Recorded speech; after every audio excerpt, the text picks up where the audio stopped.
बिस्मिल्लाहिर्रहमानिर्रहीम। बच्चों, हमने पिछला जो टॉपिक पढ़ा था वो था जी कैपेसिटर एंड देयर कैपेसिटेंस, और फिर हमने उसके बाद जो नेक्स्ट हिस्सा किया उसमें हमने कैपेसिटेंस ऑफ अ कैपेसिटर हमने फाइंड की ऐसे पैरामीटर्स पर जो इलेक्ट्रिकल ना थे।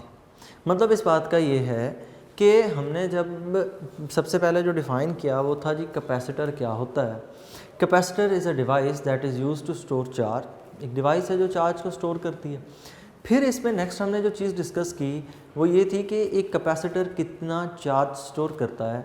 The ability of a capacitor to store charge is called capacitance. और इस कैपेसिटेंस को हमने डिफ़ाइन किया और कहा कि capacitance is equal to Q over V, charge over potential difference between the both plates of the capacitor. Suppose हमारे पास ये एक कैपेसिटर है, जिस तरह हमने पढ़ा कि कैपेसिटर की दो मेटालिक प्लेट्स होती हैं, इनमें से एक प्लेट के ऊपर पॉजिटिव चार्ज जबकि दूसरी प्लेट के ऊपर नेगेटिव चार्ज होता है। जितना पॉजिटिव चार्ज प्लेट पर होगा उतना ही दूसरी तरफ नेगेटिव चार्ज होता है। कहने का मतलब ये है कि कैपेसिटर की दोनों प्लेट्स पर इक्वल लेकिन डिफरेंट टाइप ऑफ चार्ज होता है, इधर पॉजिटिव जबकि दूसरे एंड पे नेगेटिव। नेक्स्ट इसमें कैपेसिटर के बारे में हमने ये सीखा कि कैपेसिटर की कैपेसिटेंस किन फैक्टर्स पे डिपेंड करती है। तो इलेक्ट्रिकल पैरामीटर्स में Q और V, चार्ज जो आपने स्टोर कर सकते हैं उस पर, और उसका पोटेंशियल डिफरेंस जो इन दोनों प्लेट्स के दरमियान में है। फिर हमने एक और रिलेशन फाइंड किया और उसमें हमने कहा कि capacitance is equal to A epsilon not epsilon R over D। अगर तो हम यूज़ कर रहे हैं वैक्यूम, फिर ये एप्सिलॉन R वाला फैक्टर नहीं हम लिखते। लेकिन अगर हम कैपेसिटेंस फाइंड कर रहे हैं जब हमने इन दोनों प्लेट्स के दरमियान में मीडियम को रखा है, मतलब हमने इन दोनों प्लेट्स के दरमियान में जो मीडियम रखा उस मीडियम का नाम है, हमने रखा था जी डाई इलेक्ट्रिक। तो सपोज हमने यहाँ पर डाई इलेक्ट्रिक बीच में इंट्रोड्यूस कर रखा, तो ये हमारा जो ब्लू वाला पोर्शन है ये रिप्रेजेंट कर रहा है that is the dielectric that is placed between the both plates of the capacitor. Next चीज़ इसमें, अब जब आपने ये बीच में मीडियम रख दिया तब आप इस कैपेसिटेंस के फॉर्मूले को कुछ यूँ लिखते हैं A epsilon not epsilon R over D। अब इन पैरामीटर्स को डिफाइन हमने फिर उसके बाद किया। A is the facing area of both plates, कि दोनों प्लेट्स का जो आमने सामने का एरिया है that is called area. Epsilon naught permittivity of the free space, D separation between the both plates, इन दोनों प्लेट्स के दरमियान में जितना डिस्टेंस है, और एप्सिलॉन R मीडियम के केस में it is the permeability of the medium, permittivity of the medium, कि ये मीडियम की जो परमिटिविटी है उसको हम यहाँ पर प्लेस करते हैं। नेक्स्ट, आज के इस टॉपिक में हमने क्या सीखना है, हमने ये सीखना है जी electric polarization of dielectrics, कि हम डाई इलेक्ट्रिक को पोलराइज कैसे करते हैं। असल में जैसे ही हम कैपेसिटर की किसी प्लेट के ऊपर चार्ज स्टोर करते हैं तो ऑटोमेटिकली वो डाई इलेक्ट्रिक को आयोनाइज करना इन अ सेंस शुरू करता है। असल में वो आयोनाइज तो नहीं होता, डाई इलेक्ट्रिक अपने पॉजिटिव और नेगेटिव टर्मिनल्स को अलग अलग कर बैठता है, उनको सेपरेट कर बैठता है, तो उस चीज़ को हम नाम देते हैं पोलराइजेशन। मैं थोड़ी सी एग्जांपल आपको दूंगा तो ये बात आपको क्लियर हो जाएगी। सपोज हमारे पास एक एलिमेंट है कोई, इसके दरमियान में यहाँ पर न्यूक्लियस, और न्यूक्लियस के अंदर आपको पता है प्रोटॉन्स और न्यूट्रॉन्स होते हैं, ये उसका न्यूक्लियस। उसके इर्द गिर्द कुछ एनर्जी लेवल्स, कुछ शेल्स जिनके अंदर इलेक्ट्रॉन रोटेट कर रहे हैं, ये दूसरा एनर्जी लेवल, सेम इसी तरह ये तीसरा एनर्जी लेवल। अब यहाँ पर मैं यूँ कर देता हूँ कि पहले शेल में 2 इलेक्ट्रॉन, नेक्स्ट शेल में आपको पता है 8 इलेक्ट्रॉन्स होते हैं। अब एक एटम का पॉजिटिव और नेगेटिव पार्ट आप शो कर रहे हैं, और यहाँ पर 1 2 ये 3 और ये 4। अब अगर यहाँ पर आप देखें तो टोटल नंबर ऑफ इलेक्ट्रॉन्स मैंने बनाए 14 and it is an atom of silicon, ये उसका स्ट्रक्चर है। अब इसको बनाने की वजह क्या है यहाँ पर हम आपको समझाएंगे जी पोलराइजेशन का इफ़ेक्ट किसे कहते हैं। सपोज करें मैं इस एलिमेंट के करीब यहाँ पर एक ऐसा बॉडी रख देता हूँ जिसके ऊपर हाईली पॉजिटिव चार्ज है। अब हाईली पॉजिटिव चार्ज की ये प्रॉपर्टी है कि वो इलेक्ट्रॉन्स को अपनी तरफ अट्रैक्ट करने की कोशिश करेगा। अब सपोज ये जो इलेक्ट्रॉन है, इस इलेक्ट्रॉन के ऊपर अब दो तरफ से फोर्स लग रही है, एक इसके अपने न्यूक्लियस की तरफ फोर्स ऑफ अट्रैक्शन है, एक इस इलेक्ट्रॉन को यहाँ पर ये अट्रैक्शन है। अब जब एक एक्सटर्नल आपने पॉजिटिव चार्ज लेकर आए तो ये एक्सटर्नल पॉजिटिव चार्ज इलेक्ट्रॉन के पाथ को डिस्टर्ब करेगा, जिसके बाद ये इलेक्ट्रॉन कुछ डिफरेंट बिहेव करेंगे। अब ये इलेक्ट्रॉन जब बिहेवियर आप इनका देखेंगे तो इनका बिहेवियर कुछ यूँ होगा कि यहाँ से शेल अपनी शेप को डी शेप करना शुरू कर देगा, वो उस शेप को, असल शेप को खो देगा और शेप आपके पास कुछ यूँ होगी इस साइड से। यहाँ से आपके पास जो शेप आएगी वो तकरीबन यूँ होना शुरू हो जाएगी फील्ड की शेल्स की शेप, क्योंकि पॉजिटिव नेगेटिव के लिए अट्रैक्शन रखता है। तो इलेक्ट्रॉन्स यहाँ पर इसकी तरफ ज़्यादा अट्रैक्ट होना शुरू हो जाएंगे, तो इस एंड पर नेगेटिव पार्टिकल्स बढ़ना शुरू हो जाएंगे, जबकि जो फार एंड है वहाँ पर ये नेगेटिव की तादाद कम होना शुरू हो जाएगी। ये नेगेटिव ज़्यादा इस पॉजिटिव के करीब आना शुरू हो जाएंगे। क्यों? ये positive as compare to this ज़्यादा हाईली पॉजिटिव है। अगर उससे ज़्यादा ना भी हो तो फिर भी थोड़ा बहुत इफेक्ट ज़रूर होगा। ठीक है, तो इस सारे केस में आपने अब क्या सीखा कि पॉजिटिव एक तरफ हो गया, नेगेटिव एक तरफ हो गया। सेम ऐसी की एक सिचुएशन आप लोग प्रीवियस क्लास में पढ़ के आते हैं। आपने वहाँ पर एक चीज़ सीखी थी कि जब भी हम किसी ऑब्जेक्ट के करीब एक चार्ज बॉडी लेकर आते हैं, मतलब ये एक न्यूट्रल ऑब्जेक्ट है, इसके करीब मैं एक चार्ज बॉडी लेकर आता हूँ, चार्ज बॉडी के ऊपर मैं कह देता हूँ लेट्स सपोज एक पॉजिटिव चार्ज है। ये चार्ज बॉडी क्या करेगी, इस न्यूट्रल बॉडी के चार्जेस को सेपरेट कर देगी। अब पॉजिटिव किसके लिए अट्रैक्शन रखता है? नेगेटिव के लिए, तो इस एंड पे सारे का सारा नेगेटिव चार्ज एक्यूमुलेट हो जाएगा, जबकि दूसरे एंड के ऊपर पॉजिटिव चार्ज एक्यूमुलेट हो जाएगा। अब इस एंड पे नेगेटिव चार्ज आने की रीज़न क्या है? इस एंड पे नेगेटिव चार्ज आने की रीज़न ही यही है कि यहाँ पर एक करीब आपने हैवी चार्ज पॉजिटिव बॉडी रख रखा है, तो ये इन इलेक्ट्रॉन्स को अपनी तरफ अट्रैक्ट करने की कोशिश करेगा, जिसके नतीजे में चार्जेस स्प्लिट अप हो जाते हैं और चार्जेस की इस स्प्लिशन को हम लोग नाम देते हैं पोलराइजेशन। और आप लोगों ने इस फिनोमेनन को जो आपने पढ़ा था प्रीवियस क्लासेस में, आप इसको नाम देते थे, this phenomenon is called electrostatic induction. In the presence of a charged body, an isolated conductor develops one type of charge on its either end, while other type of charge on the other end। कि एक and के ऊपर एक किस्म का charge, दूसरे and के ऊपर दूसरी किस्म का charge opposite. This phenomenon is called electrostatic induction. और ये जो आपने फिनोमेनन किया इस बॉडी के साथ हो चुका हुआ है, एक तरफ पॉजिटिव एक तरफ सारे का सारा negative, this is called polarization. ठीक है, यही चीज़ है जी पोलराइजेशन, कि आपने उस चार्ज बॉडी के ऊपर पोल्स बना दी। ठीक है, पोल से यहाँ पर क्या मुराद है? एक टाइप ऑफ चार्ज को हम पोल कहते हैं। सेम ऐसी की एक चीज़ आप केमिस्ट्री में भी फिर पढ़ के आते हैं, वहाँ पर हम एक आपको कॉन्सेप्ट पढ़ाते हैं इलेक्ट्रॉन नेगेटिविटी का। इलेक्ट्रॉन नेगेटिविटी के अंदर क्या है कि जब आप सपोज HCl के कंपाउंड को मेंशन करते हैं तो आप ये कहते हैं कि क्लोरीन पार्शियली नेगेटिव है, हाइड्रोजन पार्शियली पॉजिटिव है। ये पार्शियल नेगेटिव और पॉजिटिव का कॉन्सेप्ट क्या है? वो ये कि जो क्लोरीन है इसकी इलेक्ट्रोनेगेटिविटी की वैल्यू ज़्यादा है। अब ये इलेक्ट्रॉन के पेयर को अपनी तरफ ज़्यादा अट्रैक्ट करता है। कौन सा इलेक्ट्रॉन पेयर? जो बॉन्डिंग में हिस्सा ले, और उस पेयर को नाम देते हैं जी हम बॉन्ड पेयर। तो चूंकि ये बॉन्ड पेयर, वो दो इलेक्ट्रॉन जो इनके शेयर्ड हैं वो दरमियान में नहीं होते, वो चूंकि क्लोरीन के ज़्यादा करीब होते हैं एज़ कम्पेयर टू हाइड्रोजन, तो हम कह देते हैं कि क्लोरीन के ऊपर पार्शियल नेगेटिव, जबकि हाइड्रोजन के ऊपर चार्ज कौन सा जी? Partial positive. मतलब इन अ सेंस हाइड्रोजन के पास as compare to chlorine slightly deficiency of electron है। हालांकि ऐसा नहीं है, वो इलेक्ट्रॉन हैं शेयर्ड, लेकिन चूंकि उनका जो झुकाव है वो ज़्यादा किस तरफ है, वो क्लोरीन की तरफ है। तो इस वजह से हम इसको पार्शियल नेगेटिव और इसको पार्शियल पॉजिटिव, और यहाँ पर भी इस केस में भी आप इसको क्या नाम देते हैं, आप इसको पढ़ के आते हैं, it is the polarity.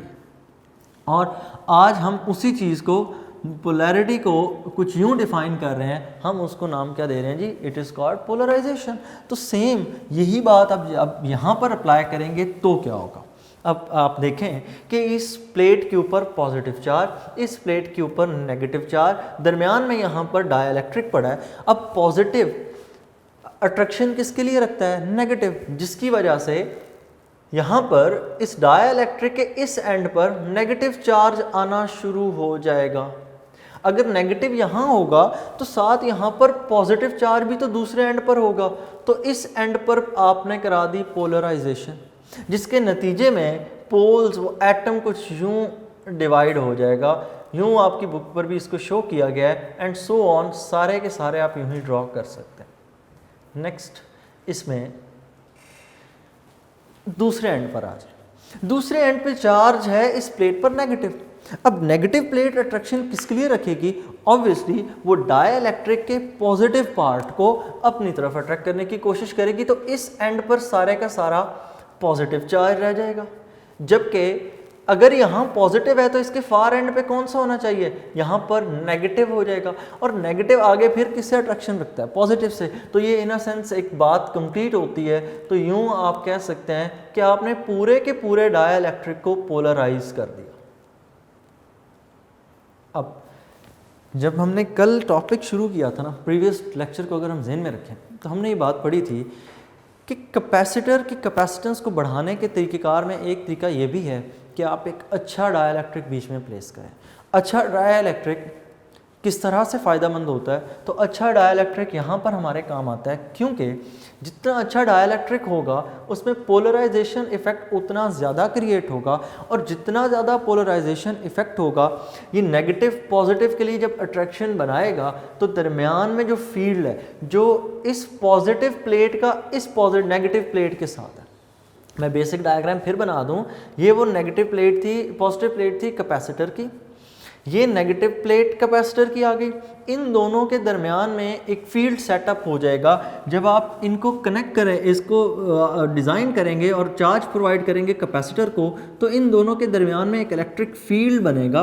That electric field will be directed from positive to negative, क्योंकि इलेक्ट्रिक फील्ड लाइंस हमेशा पॉजिटिव से निकल कर नेगेटिव जाती हैं। सेम यहाँ पर जब आप डाइलेक्ट्रिक इंट्रोड्यूस कर देंगे तो electric field as compare to this situation weaker हो जाएगा। मतलब यहाँ पर इलेक्ट्रिक फील्ड इंटेंसिटी कम होगी, यहाँ पर E विल बी स्मॉलर, जबकि यहाँ पर दूसरे एंड के ऊपर यहाँ पर E स्ट्रॉन्गर होगा। ठीक है, E यहाँ पर स्ट्रॉन्गर क्यों, क्योंकि पॉजिटिव का नेगेटिव प्लेट के साथ डायरेक्ट कांटेक्ट है।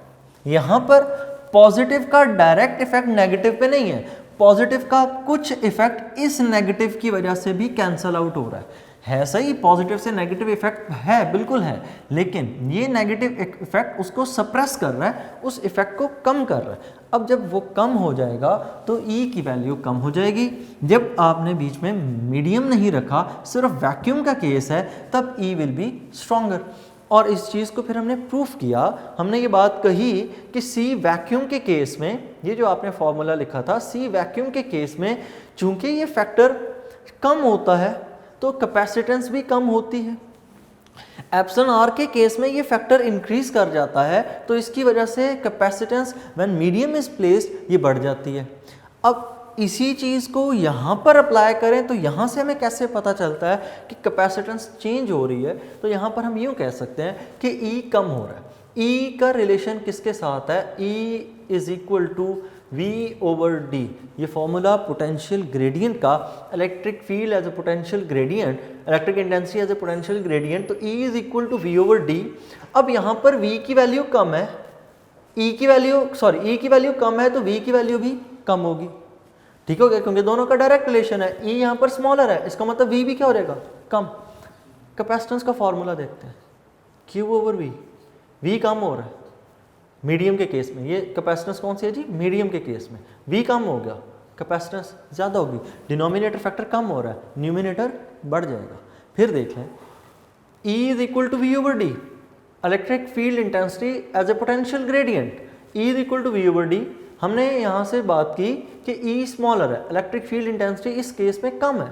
जब E कम है तो इसका मतलब V की वैल्यू भी कम होगी, एंड व्हेन V स्मॉलर इसका मतलब medium capacitance of the medium, capacitor की जो कैपेसिटेंस है इन केस ऑफ मीडियम तो वो इंक्रीज हो जाएगी। मतलब जब मीडियम होता है कैपेसिटेंस ज़्यादा होती है, जब मीडियम नहीं होता कैपेसिटेंस कम होती है। तो ये था आपका जी बच्चों मेन टॉपिक कि पोलराइजेशन किस तरह से कैपेसिटेंस को इफ़ेक्ट करती है। ठीक है, इसके अंदर शॉर्ट क्वेश्चन पूछा जाता है और आपको लॉजिकल आंसर सारे के सारे पता हों। पहली दफ़ा जब मैंने पढ़ाया तो मैंने कैपेसिटर के केस में सिंपल आपको कैपेसिटेंस का बताया था कि जब आप कोई मीडियम रखते हैं तो कैपेसिटेंस बढ़ जाती है, और हमारे पास उस वक्त कोई लॉजिकल ऐसी चीज़ हमने डिस्कस नहीं थी की। लेकिन जैसे जैसे टॉपिक्स गुजरे पहली हमारे पास जस्टिफिकेशन यहाँ से आई कि जब एप्सिलॉन आर की वैल्यू पुट करेंगे कैपेसिटेंस ऑफ द मीडियम बढ़ती है। फिर उस डाइलेक्ट्रिक की वजह से पोलराइजेशन का इफेक्ट होता है। मतलब ये एप्सिलॉन आर हम क्यों पुट करते हैं, वो हम इस पोलराइजेशन इफेक्ट की वजह से यहाँ पर पुट करते हैं। अब पोलराइजेशन इफेक्ट हमें बताता है कि ई स्मॉलर होता है असल में। मतलब इस फॉर्मूले के पीछे बेसिक्स क्या हैं, वो ये सारी की सारी हैं कि जब आप डाइलेक्ट्रिक को रखते हैं तो डाइलेक्ट्रिक खुद पोलराइज हो जाता है। जब वो खुद पोलराइज होगा तो ई को वो कम कर देगा। क्यों? जब पॉजिटिव और नेगेटिव डायरेक्ट कांटेक्ट में है तो ई विल बी स्ट्रॉन्गर। लेकिन जब कोई मीडियम बीच में आ जाएगा तो इलेक्ट्रिक फील्ड इंटेंसिटी कम हो जाती है। क्यों? क्योंकि अब इस पॉजिटिव का इस नेगेटिव प्लेट से डायरेक्ट कांटेक्ट नहीं है, बल्कि पहले इस पॉजिटिव को ये नेगेटिव चाहे बहुत थोड़ा लेकिन कुछ ना कुछ तो सप्रेस करेगा। तो सप्रेशन की वजह से ई कम हो जाएगा, ई कम तो वी कम, और वी अगर पोटेंशियल कम हो जाए तो जितनी वी की वैल्यू कम होगी कैपेसिटेंस उतनी ज़्यादा हो जाएगी। तो ये था जी आपके टॉपिक, पहला टॉपिक। दूसरा आज का जो हमारा टॉपिक है that is energy stored in a capacitor. ये आपका टॉपिक नंबर 1। और दूसरा जो आज हम टॉपिक डिस्कस करेंगे that is energy stored in a capacitor. कि मतलब जब हम कैपेसिटर पे चार्ज स्टोर करते हैं तो कैपेसिटर एनर्जी को भी स्टोर करता है। तो कैसे करता है वो हम फाइंड करेंगे next. Energy stored in a capacitor.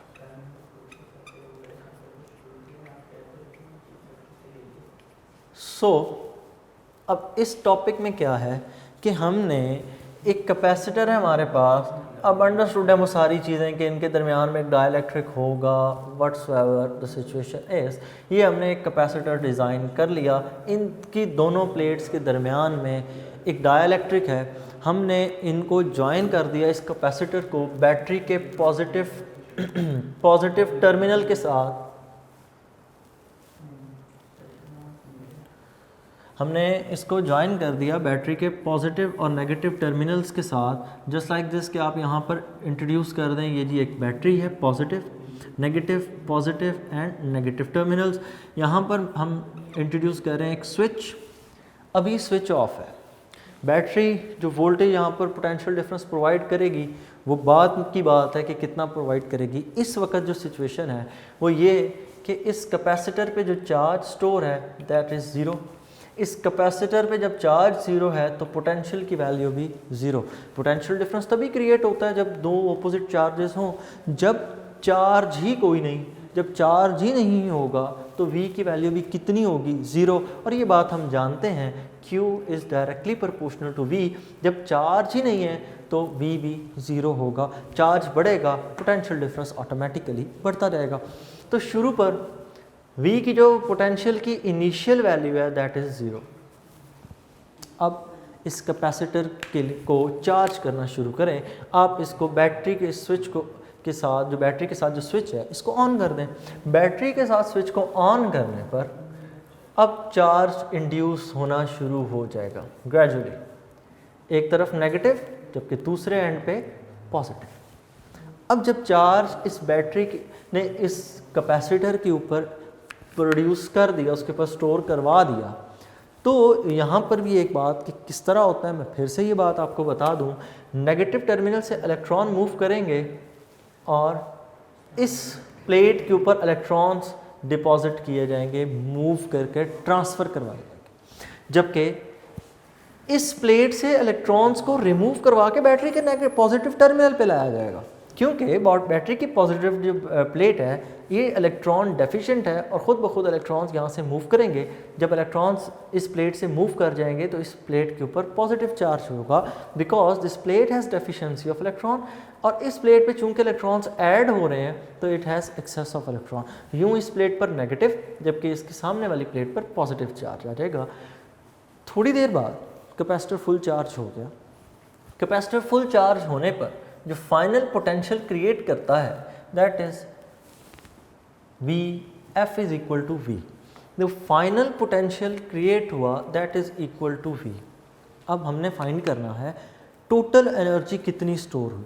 तो टोटल एनर्जी के लिए फॉर्मूला हमने पढ़ा कि जितना हमें वर्क करना पड़ेगा, वर्क हमें कौन सा करना पड़ेगा, इन चार्जेस को यहाँ तक पहुँचाने में। और इस केस में वर्क कौन असल में कर रहा होगा, बैटरी की वर्क डन करेगी। तो बैटरी जब ये वर्क कर रही है तो वो वर्क डन किसके इक्वल होगा, that will be equal to QV। और ये QV से ही हम क्यों लिख रहे हैं, असल में हमने ये टॉपिक पढ़ा था इलेक्ट्रिक पोटेंशियल के नाम से, और हमने उस टॉपिक में ये कहा था V is equal to W/Q। It is the amount of work done by unit positive charge at it moves from the infinity to that place. अब बैटरी से जो चार्ज यहाँ तक मूव कर रहा है तो इस दौरान जितना वर्क डन होगा from infinity to that place, infinity इस केस में अब कौन सी है, जो बैटरी का positive terminal, V is equal to W/Q। जब इसको रीअरेंज करें तो QV W is equal to QV। तो work done is equal to QV। जितना वर्क होता है उतनी ही एनर्जी होती है। Work done is equal to energy, उसको मैं U से रिप्रेजेंट कर रहा हूँ। अगर आप U से नहीं करना चाह रहे, आप सिंपल कंप्लीट लिख लें, it is equal to energy. तो नेक्स्ट हम कह सकते हैं energy is equal to QV। और यहाँ पर याद रखिएगा पोटेंशियल थ्रू आउट सेम नहीं था। पोटेंशियल थ्रू आउट सेम इसलिए नहीं था कि शुरू पर पोटेंशियल ज़ीरो, फिर आहिस्ता आहिस्ता बढ़ता और फाइनली ये कहाँ तक पहुँचा, V तक। तो मैं यहाँ पर जो पोटेंशियल की वैल्यू लिखूँगा that will be equal to V average. Q is equal to V average. ठीक हो गया। और एवरेज किस तरह निकालते हैं, initial plus final divided by 2। तो energy will be equal to Q average VI plus VF divided by 2। Initial potential plus final potential divided by 2। Initial potential VI 0, VF V, इन दोनों वैल्यूज़ को यहाँ पर रिप्लेस करें तो हम ये कह सकते हैं energy is equal to Q initial potential 0, final potential V divided by 2। Next energy is equal to 1/2 QV। आपने इस 2 को अलग करके लिख लिया और Q को V से मल्टीप्लाई कर दिया, दैट इज़ QV। नेक्स्ट हमने कैपेसिटर के केस में पढ़ा था Q is equal to CV। Q is equal to CV। अगर हम इसको पुट करें ऊपर Q को यहाँ एनर्जी के फॉर्मूले में, तो energy will be equal to, energy is equal to 1/2, उसी तरह Q की जगह CV, C इंटू V, और ये V साथ मल्टीप्लाई जिस तरह हो रहा है होने दें। तो इन सबको मल्टीप्लाई करें तो एनर्जी का फॉर्मूला हमारे पास हो जाता है energy stored in a capacitor is equal to 1/2 CV²। V से मल्टीप्लाई होगा, इट विल बी V²। तो कैपेसिटर के अंदर जो टोटल एनर्जी स्टोर होती है that is equal to half of the product of capacitor and the square of the potential difference between the both plates of the capacitor. 1/2 half of the product of capacitance and the square of the potential difference between these two plates. इन दोनों के equal होगा जी हमारी total energy, मतलब battery जितनी energy supply करेगी capacitor को।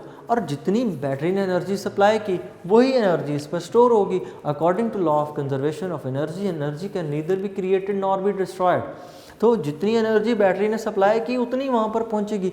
ना तो एनर्जी आप बना सकते हैं, ना ही एनर्जी को हम डिस्ट्रॉय कर सकते हैं, तो एनर्जी एज इट इज़ उतनी ही रहेगी। अब नेक्स्ट इसके बाद जो हिस्सा है उसमें यूँ है कि हम कैपेसिटेंस की वैल्यू को यहाँ पर रिप्लेस करते हैं। कैपेसिटेंस की वैल्यू को रिप्लेस क्यों करते हैं? एक बार फिर वही बात कि जिस तरह आपने पिछले टॉपिक में ये फाइंड किया था कि कैपेसिटेंस किस फैक्टर्स पे डिपेंड करती है विदाउट इलेक्ट्रिकल पैरामीटर्स। हमने इलेक्ट्रिकल पैरामीटर्स को हटाकर जब देखा तो हमने देखा कि capacitance in the case when medium is placed between the both plates of the capacitor, ये मीडियम आ गया जिसे हम डाइलेक्ट्रिक कहते हैं। अगर ये मीडियम प्लेस किया हुआ हो तो यहाँ पर C medium will be equal to A epsilon not epsilon R over D। ये टॉपिक आपने पिछला जो पढ़ा capacitance of a parallel plate capacitor, ये वहाँ से फॉर्मूला हमने लिया। उस फॉर्मूले को मैं रिप्लेस कर रहा हूँ यहाँ पर। मैं क्यों रिप्लेस कर रहा हूँ फिर सुन लें। हम एक ऐसा formula energy stored in a capacitor के लिए बनाना चाह रहे हैं जिस फार्मूले के अंदर जो इलेक्ट्रिकल पैरामीटर्स हैं वो ना हो। यहाँ पर एक इलेक्ट्रिकल पैरामीटर है V स्क्वायर। ये इलेक्ट्रिकल पैरामीटर हमें मसला कहाँ पर देता है? इलेक्ट्रिकल पैरामीटर उस वक्त हमें प्रॉब्लम क्रिएट करता है जब एक कैपेसिटर को हम न्यूली डिज़ाइन करते हैं। अब न्यूली डिज़ाइन करने के बाद अगर मैंने उसकी कैपेसिटेंस फाइंड करनी है या उस पर एनर्जी फाइंड करनी है कितनी स्टोर होती है, तो उसके लिए पहले मुझे उसे फुल चार्ज करना पड़ेगा।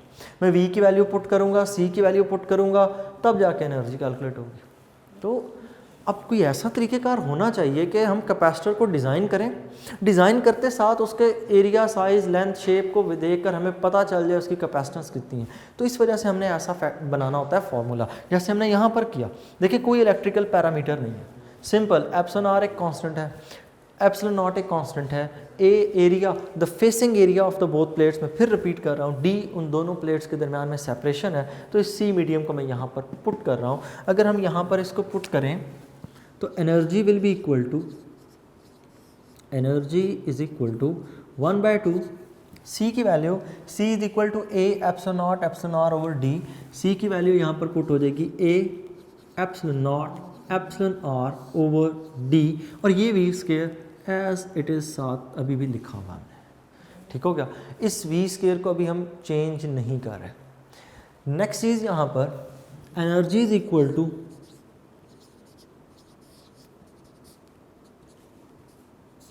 1/2, और नेक्स्ट आपने इस V स्क्वायर को भी रिप्लेस कर देना है। अगर हम इस एनर्जी के बाद यहाँ पर V स्क्वायर में इस V की वैल्यू को हम रिप्लेस कर दें, V की वैल्यू को हम रिप्लेस करेंगे electric field intensity as a potential gradient उस फार्मूले से। और वो फार्मूला क्या था मैं फिर आपके लिए रिपीट कर देता हूँ, E is equal to V over D। यहाँ से मैं V के लिए फार्मूला लिखूँ, it will be equal to E into D। इस V is equal to E D को हम यहाँ पर रिप्लेस कर रहे हैं। अगर V को यहाँ पर रिप्लेस करें तो एनर्जी के लिए फार्मूला होगा, energy is equal to 1/2 A epsilon not epsilon R over D, और V स्क्वायर, इस V की जगह हम क्या पुट कर रहे हैं जी, E इंटू D। ये electric field intensity as a potential gradient, तो इसको यहाँ पर पुट करें, V is equal to E into D, और स्क्वायर है तो as it is square replace कर दें। नेक्स्ट चीज़, नेक्स्ट इसमें हम स्क्वायर ओपन करेंगे, energy is equal to 1/2 D 1/2 over D A epsilon not epsilon R E square D square. आपने इस E D स्क्वायर को ओपन कर दिया और 2D को मल्टीप्लाई करके ये हम सेंटर में लेते हैं। अब यहाँ पर 1 वैसे ही मल्टीप्लिकेटिव आइडेंटिटी, इसका तो ऐसा सच इफेक्ट कोई नहीं होगा। इस D को इस D स्क्वायर में से एक D कैंसिल हो जाएगा, और बाकी जो यहाँ पर D बचेगा उसको मैं इस A से मल्टीप्लाई करके अलग से लिख रहा हूँ। कैसे लिख रहे हैं तो आगे देखते हैं। यहाँ पर जब हम इसको चेंज करके लिखेंगे, इट विल बी लाइक इस फॉर्मूले को A और D आपस में मल्टीप्लाई हो गए, एक D को हमने यहाँ पर कैंसिल कर दिया है, तो energy will be equal to, energy is equal to A into D, A into D, epsilon not epsilon R E square, epsilon not epsilon R E square over 2। D cancel हो चुका है, D था ना D square, एक D cancel हो गया। Next, energy का ये फाइनल फार्मूला हो सकता है अगर आप लोग एरिया इनटू सेपरेशन, इसको हम अगर देखें, it is equal to the volume, area into displacement, ये जो सेपरेशन है दोनों प्लेट्स की, ये किसकी इक्वल होगा, वॉल्यूम। मतलब वो जो दोनों प्लेट्स के दरमियान में जितना वो वॉल्यूम बन रहा है वो सारे का सारा, ठीक है। एरिया जब किसी और लेंथ से मल्टीप्लाई होता है, it is equal to volume. अब आप इस V को कहीं पोटेंशियल के साथ मिक्स ना कर दें, तो मैं इस V को ब्लू में लिख रहा हूँ, and this V is for volume. Epsilon not epsilon R E square, epsilon not epsilon R E square over 2, ये फॉर्मूला है एनर्जी का। नेक्स्ट अगर हम फाइंड करें इसमें एनर्जी डेंसिटी, तो एनर्जी डेंसिटी किसकी इक्वल है, energy density is energy per unit volume. जिस तरह आपने चार्ज डेंसिटी पढ़ी थी, तो चार्ज डेंसिटी थी चार्ज पर यूनिट एरिया। यहाँ पर जब एनर्जी की बात करेंगे तो energy is energy per unit volume. Unit volume के अंदर कितनी एनर्जी स्टोर होगी, तो हम फाइंड कर रहे हैं जी एनर्जी डेंसिटी। पहले हम फॉर्मूला एनर्जी डेंसिटी का ही लिखेंगे, energy density is equal to,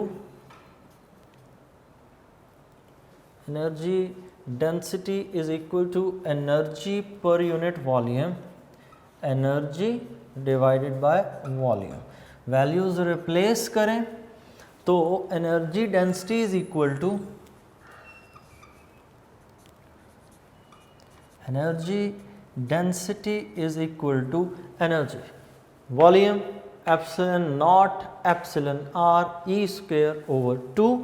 तो उस चीज़ को रिप्लेस करें तो ये 2 V E not E R E square, ये हो गया एनर्जी का, और वॉल्यूम V, तो ये नीचे वॉल्यूम V। वॉल्यूम वॉल्यूम से कैंसिल, वॉल्यूम वॉल्यूम के साथ अगर आप कैंसिल कर दें तो एनर्जी डेंसिटी का फॉर्मूला आपके पास होगा, energy density is equal to, energy density is equal to E square, थोड़ी सी मैं तरतीब चेंज कर रहा हूँ, epsilon not epsilon R over 2, और वॉल्यूम वॉल्यूम से कैंसिल। तो ये है एनर्जी फाइंड करने का अल्टरनेट मेथड। पहला मेथड जो आपने एनर्जी फाइंड करने का सीखा, that is equal to 1/2 CV square. दूसरा जो अब आपने मेथड सीख लिया, that is E square epsilon not epsilon R over 2, और इसमें ये एक इलेक्ट्रिकल फैक्टर, यहाँ पर कितने इलेक्ट्रिकल फैक्टर, कैपेसिटेंस भी और V भी, दोनों को अलग अलग आपने करना है। यहाँ पर कैपेसिटेंस वाला फैक्टर रिमूव हो चुका है। तो ये था आज का आपका टॉपिक, इसको थोड़ा सा फिर से रिव्यू कर लें।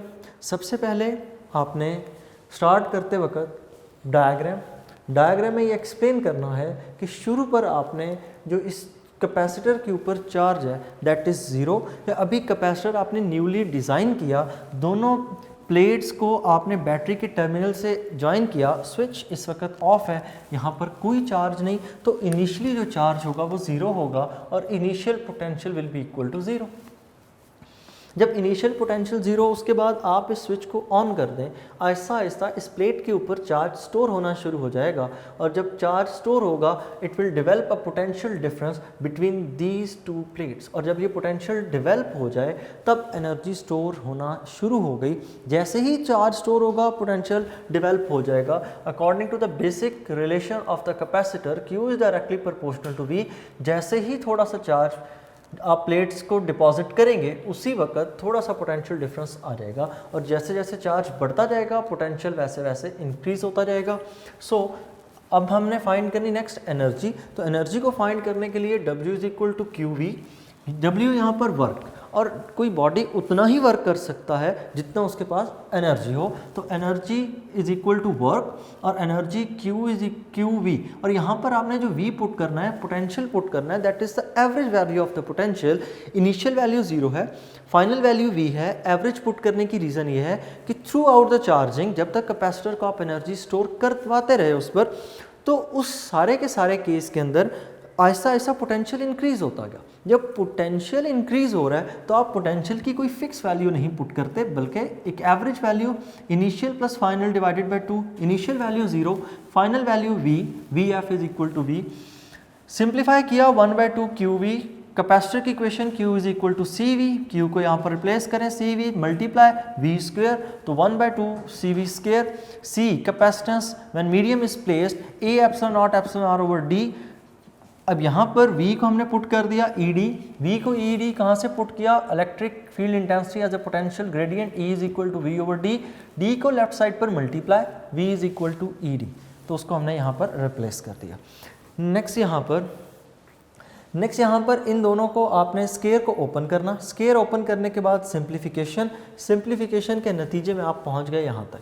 अब एरिया इंटू डिस्प्लेसमेंट या separation between the both plates, ये है D, separation between the both plates. इन दोनों को मल्टीप्लाई करें, that is equal to the volume between the both plates of the capacitor. इस वॉल्यूम और इस इक्वेशन को आपने यहाँ पर एनर्जी में कन्वर्ट कर दिया। V epsilon not epsilon R E square over 2, energy density, energy per unit volume, volume से डिवाइड, वॉल्यूम से कैंसिल, तो आपके पास ये फाइनल इक्वेशन आ जाती है जी एनर्जी डेंसिटी की। तो ये था जी आपका topic. Board point of view से लॉन्ग क्वेश्चन के तौर पर भी पूछा जा सकता है, लेकिन इसके बोर्ड में एज ए लॉन्ग क्वेश्चन आने के चांसेस बहुत कम होते हैं। तो बच्चों ये यहाँ तक हम आपको वाइंड अप करते हैं। लास्ट इस चैप्टर का टॉपिक रह गया charging and discharging of the capacitor. इसी के साथ अल्लाह हाफिज़।